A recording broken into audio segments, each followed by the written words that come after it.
Hey everybody, it's the Nitty Professor. I'm here with my daughter, and we want to talk about building a mindful wardrobe in the age of fast fashion. So, as a little bit of background, so you're a young person, right? You're in your 20s, Yes, I am 24 currently.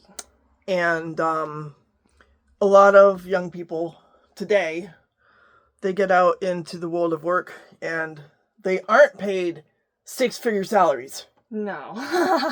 I wish. Oh my gosh. And yet you're expected to have a wardrobe that reflects the company Yes. positively. And in your case, you don't have a uniform. Yes. No, we don't. It's just business professional attire. Business professional. So just wherever I can find that, as long as it's not capris or rompers or t-shirts, Yeah, so let's define that. So what would you consider business professional? Long What pants, would you need? Long pants, sometimes skirts, like anything from mid-thigh, like knee length usually is more professional than mid-thigh is too high. But knee length to T-length usually is good. Otherwise, a lot of blazers, a lot of blouses, a lot of button-ups. So yeah, and blazers that can run into money. Yes, I've thrifted a lot of my blazers. Yeah. I took that hint from my property manager at one of the properties that I rent at, and she suggested that I get some blazers to look more professional. And I'd never tried that before, and it felt very foreign in this day and age because there aren't a lot of people my age who wear blazers. Very So casually. you never wore them in college? No, right? I don't think any of my students ever did either, unless they were, presenting at the honors thesis, something like that, Yeah, no, I never wore blazers. Sometimes I'd wear a button-up, but yeah, not a blazer. And I know, like in orchestra, so people have to wear black. Yes. And I usually find that the women don't struggle. I'm not sure why. But the men, oh my gosh, if they have to come up with a suit and a tie. I remember one concert very vividly where there was a young man who was flashing a navy plaid jacket. That was all he had. Oh. And, he kind of stuck out. But I was like, damn, he can't afford it. You can't afford it. It's really hard to find all those accessories and pieces. It's just so much to afford right now. And on top of that, even when you can afford it, it's not like you're guaranteed anything that's gonna necessarily last you or live very long with you. You buy a nice blazer, you wear it for one concert, and depending on what it's made of or the quality or where it was made, it might only last you a few shows or a few interviews. It's ridiculous. Like, how did we come to this point, right? Because it used to be you could get a suit jacket and it would last 40 years. Exactly. And now everything we have access to, except for very niche makers and markets, are all they're just full of plastic, and they're not degradable, or they're made by people who didn't want to make them. It's just awful. The whole market's been consumed by that greed for more, but there's just not enough out there to actually last or service. So even if you do have money, you're still kind of cooked. Yeah, you're kind of cooked. That's right, Mama. In my novel, I had to solve that problem with my character Yvette.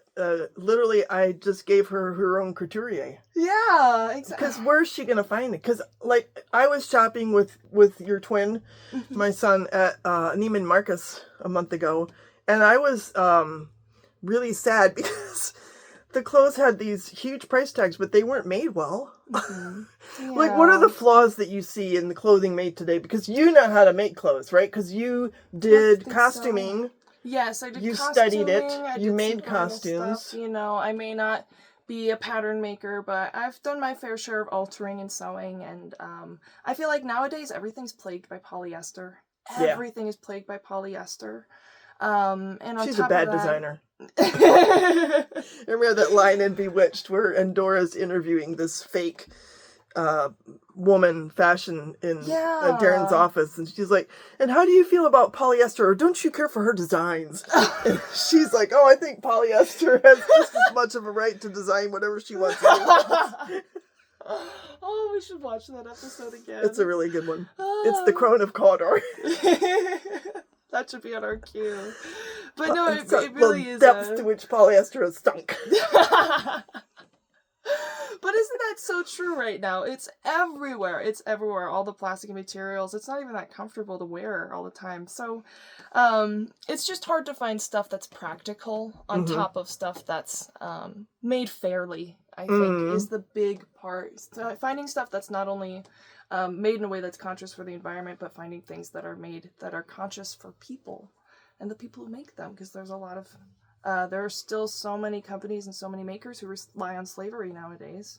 So it's just really scary to walk around the shop and have to think, like, are there any blood on the hands that were behind this garment? Or is there anything, I don't know, it's just so hard to find anything that you can feel good about wearing nowadays, you know? So, unless it's super niche, unless you've got someone who can, like, make their own cotton from their own little field, and then they can make the fabric and make you a dress and then sell it for probably $2,000 because it took them half a year to even create. Jillian Eve. She grew some flax. Oh my gosh. And processed it. Yeah, she was like, let's see how it works here. But it's so hard to do that, and there's not nearly enough people who actually do that. So yeah, I think it's important for us to try and I think part of the way to be a little more mindful about cultivating a good wardrobe in this day and age is recycling as much as possible. Thrifting is amazing.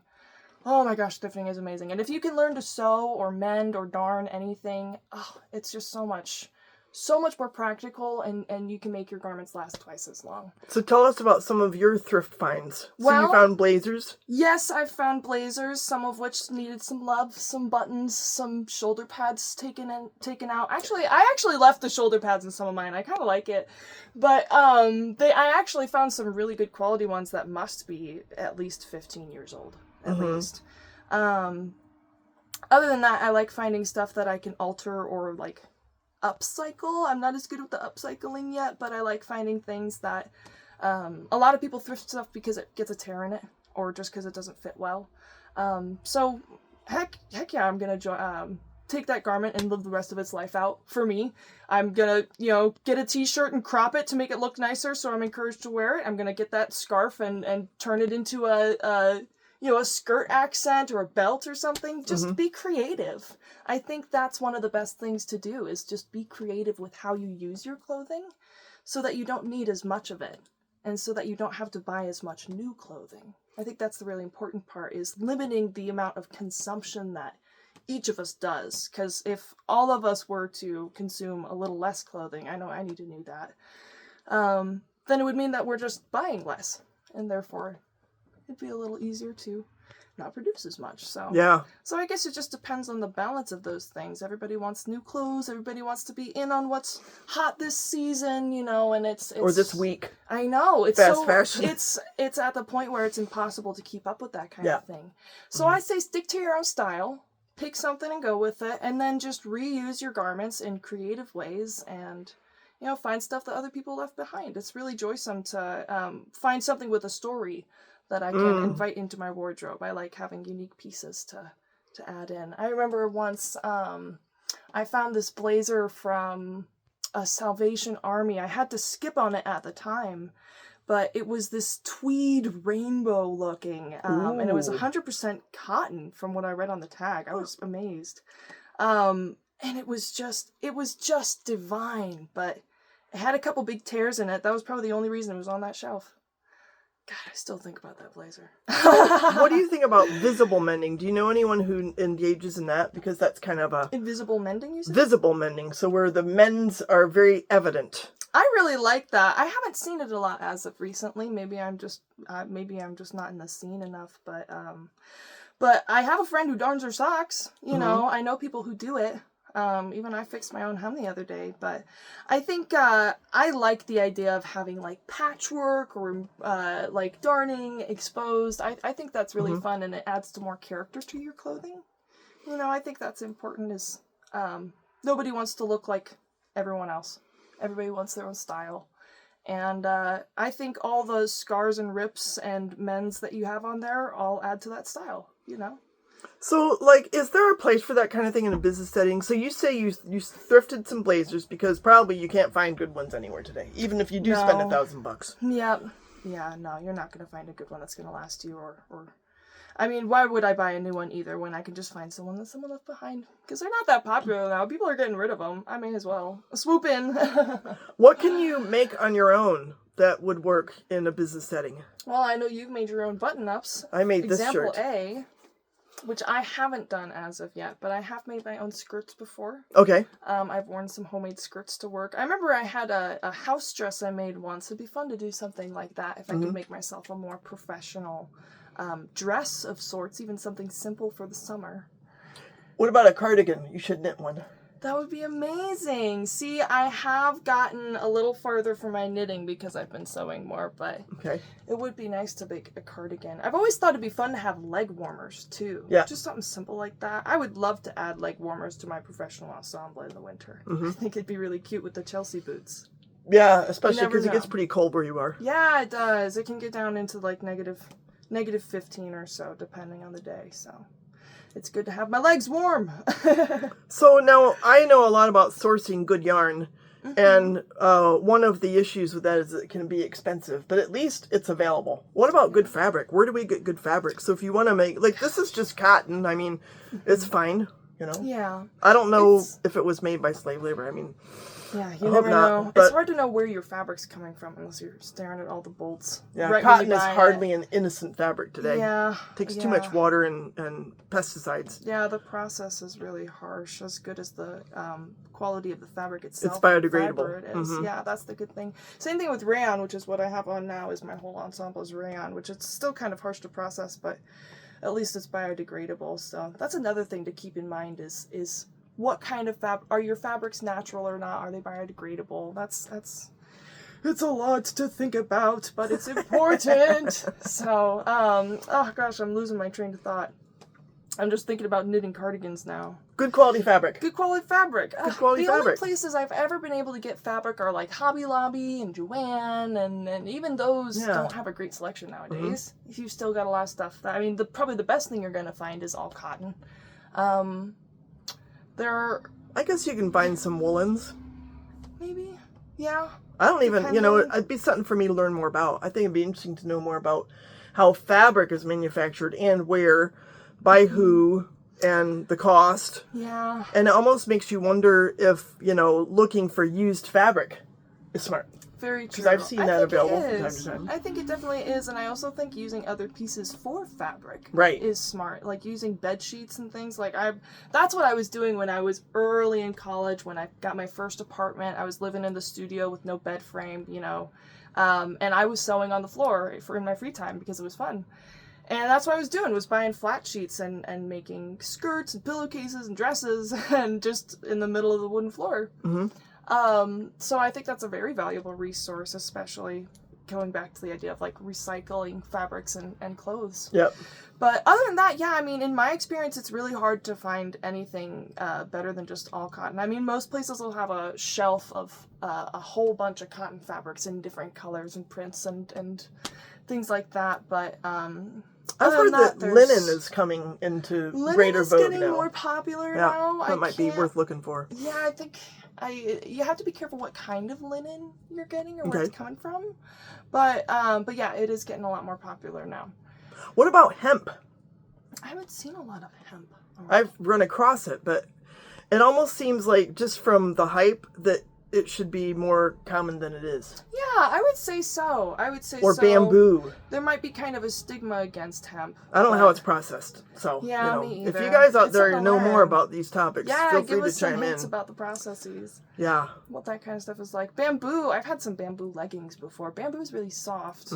It washes really well. I mean, there's bamboo yarn, but there's also bamboo needles. So it does make me wonder how it's processed. Yeah. I don't know. I wonder. Maybe it's processed like tencel or rayon. I don't know. Yeah, I wonder if it's similar to rayon in the way that maybe it's made into like a pulp. Yeah. And then created into fiber. And then there's silk. And then there's silk. Yeah. Yeah. Silk, silk, silk. So what about comfort? I mean, do you find that it's challenging to find clothing that is comfortable for business, for women's business wear? Yeah. Yes. So I think that's another part where I come back to synthetics. Synthetics are difficult for me because I'm in the Midwest. It gets humid in the summer. And I don't like sweating through polyester and acrylic because it's impossible. It does not absorb anything, and so like wool. I just get like really wet and sticky.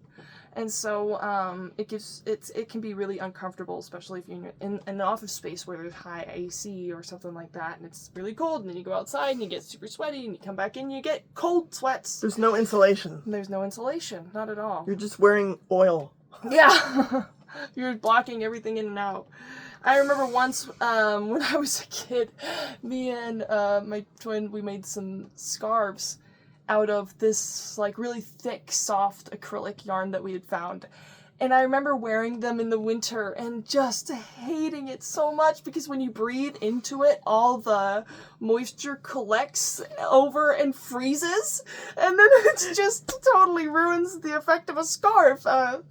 So it's, so yeah, I try to stay away from synthetics, but it's also really hard because, it's very difficult to find clothes that are shaped for an actual body. Nowadays, everybody's got a different shaped body, and all of our clothes are based on a couple of different models from Ready to wear. From the 90s. You know, you never know.